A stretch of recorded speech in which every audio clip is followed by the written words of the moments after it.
Hello, আসসালামু আলাইকুম রহমতুল্লাহি বারকাতু।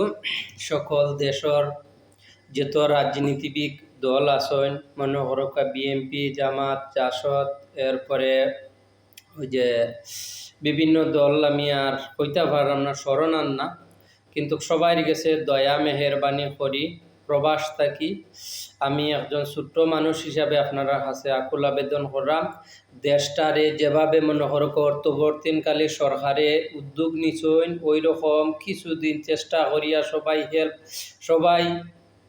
যার যার অবস্থান থাকিয়া হেল্প করিয়া, না টার্গেট না দিয়া, নির্বাচন না যায় ঝামেলা করিয়া দেশটারে শান্তি করার চেষ্টা করবা। এখানে না আমরা এয়ারপোর্ট যেতটুক পরিমাণ ওই কয়েকদিনকুর ভিতরে যেতটুক পরিমাণ আমরা দেখলাম হইছে, ইনশাআল্লাহ 20 বছর ওইতটুক হইছে না। দোয়া করবা সবে বেশি বেশি করে। আসসালামু আলাইকুম।